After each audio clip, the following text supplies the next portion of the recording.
Podcasting from Woodstock, Georgia, welcome to Soul Solutions, a show where we overcome our fears and our limiting beliefs. I'm your host, author, and certified life coach, Terry Kozlowski. Hello, warriors. I was so honored to have been a featured guest on the Visualize You podcast. The show is a place for listeners to recognize their skills and experiences and feel more resilient and confident to pivot in their lives. Please check out the interview episode 35 titled How to Escape Victimhood and Transcend Fear with Terry Kozlowski. The link is in the show notes. Now let's start this week's episode.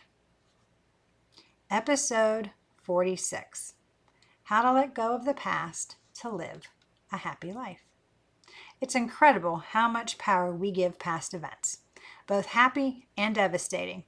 I know I held on to my past trauma for almost a decade before I even considered letting it go.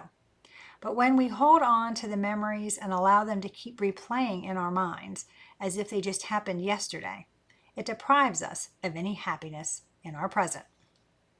Our brains handle information we receive differently based on if it's positive or negative. For example, if an experience was upsetting, it requires more processing time than if an event was pleasurable. This additional processing time means that we can remember distressing events over fond memories, especially when there's a strong emotional connection. The other aspect of the ego is to remember the pain we've gone through so we can avoid repeating it in the future. So it must remember for it to do its job of protecting us. If it can't recall past events, then it becomes fearful of the unknown. Despite not being able to alter how our brain works, we can learn to let go of the negative memories that plague our egoic minds. By releasing the emotional attachments we have to previous events, here are 6 ways to help you let go of the past and live a happy life. Number 1, we are not our past. My past isn't who I am. I get to choose who I become. This message is the first lesson I had to learn after my childhood trauma. Our authenticity is separate from our experiences. My ordeal didn't alter my authentic self. It caused my egoic mind to go into overdrive to put into place defense mechanisms to keep me safe. But who I am was still there. I buried it behind a fortress of protection, but it was still intact. For me to transition out of my victimhood, I had to choose to become a survivor. This mindset shift meant I was taking responsibility for the choices I was making. I would no longer blame my trauma for poor decisions or use my ordeal as an excuse for me not to move forward with my dreams. I would not allow shame to keep me silent anymore. Instead, I was taking responsibility for my behaviors, both good and bad. So determine what thoughts, outdated beliefs, or mindsets are plaguing us to find out why we are stuck. What are we afraid of? And how can we alter our thinking? Once we are aware, we can acknowledge and move towards transforming our responses to empowering ones. When we can reframe the stories we tell ourselves into ones that empower us, we alter how we see the world. It lessens the grip the past has on our present and future.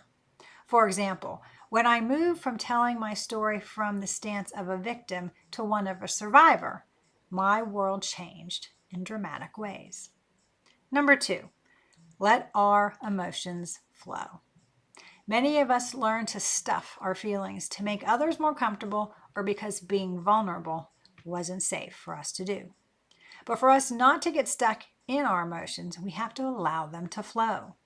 It's by allowing ourselves to feel we can understand and release them. Our feelings affect us, but they don't have to control how we respond to life.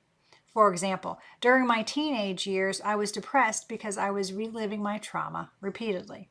But once I became a survivor, I became anxious because now I was afraid of the future. Both are harmful ways to handle emotions I felt because I wasn't allowing them to come out. So when I was alone, I would let them out. I'd cry into my pillow or scream while walking in the woods as these emotions needed to be felt so I could release them. Once they were gone, it allowed other feelings to rise so I could remove them too.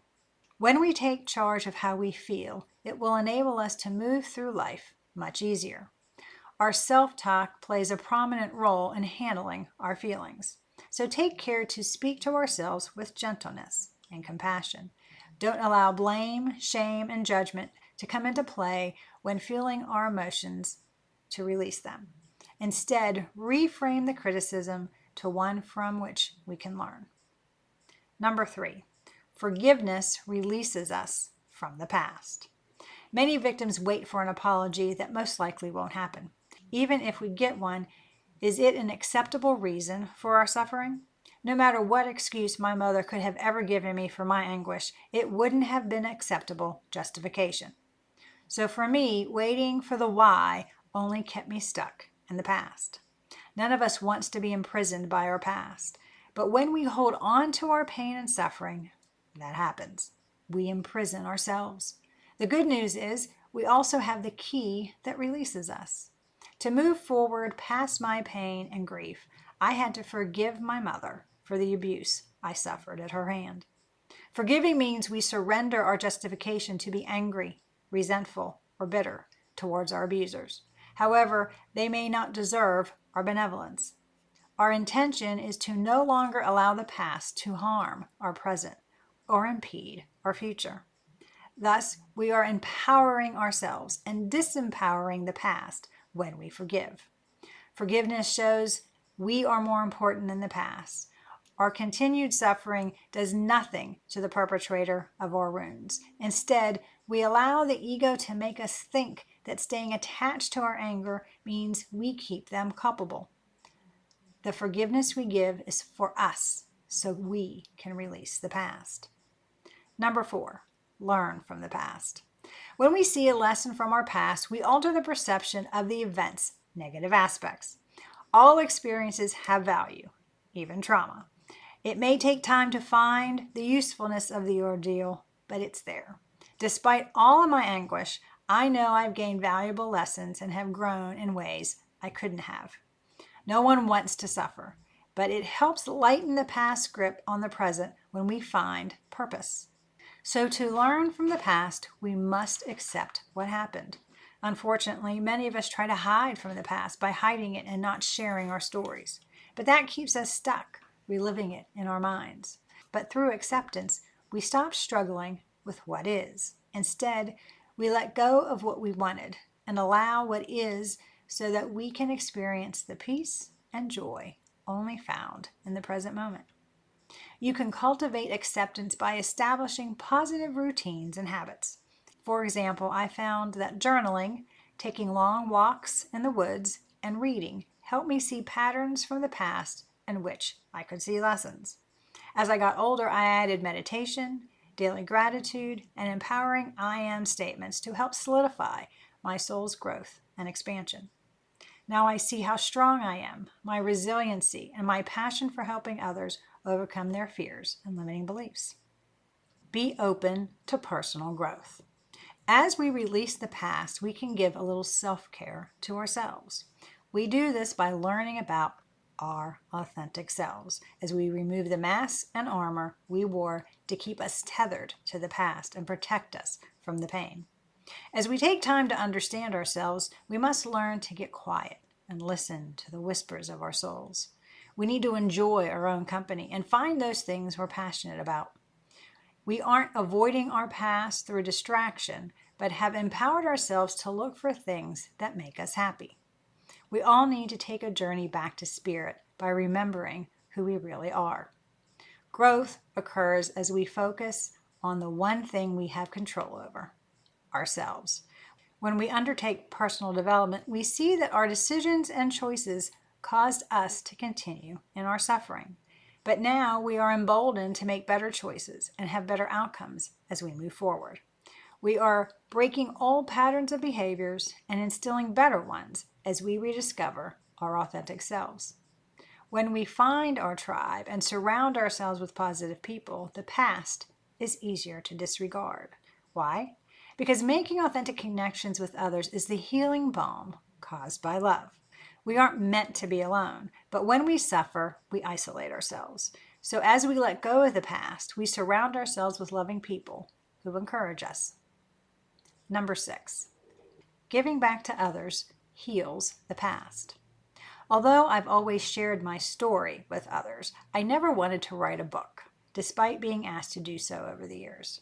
Then in 2018, I became pregnant with my book, Raven Transcending Fear. Through the writing process, I discovered a passionate mission, helping others overcome their fears and limiting beliefs. When we serve others by using our past, it helps heal any lingering wounds. This final healing process releases the past as something that happened, but no longer has any negative influence. When we retake our power, our experiences are just that, events that happen, but have no bearing on our present or future. Our lives matter despite our past. When we align with our authentic selves, we will help others, and we thrive. Why? Because we see the meaning or the purpose behind our experience and how it can support others. This redirection of our energies show us our limitless possibilities, despite how we thought about our past. When we serve others, our past loses any hold it had on us. Happily moving forward. We all need to be mindful of our thoughts, especially about the past. Why? Because if we allow the ego to keep us tethered to our history, we get depressed and we don't live our lives in the present moment. Every day, we get to start over. You get to choose how this day unfolds, and the possibilities are endless, unless you are stuck in the past. Then this day will be like every other day because you are in a holding pattern. Feel your emotions so you can release them. Forgive what needs to be freed so you aren't imprisoned. Learn from your experiences so they have value. Let go of the disempowering stories you tell yourself. Instead, serve others to aid in healing.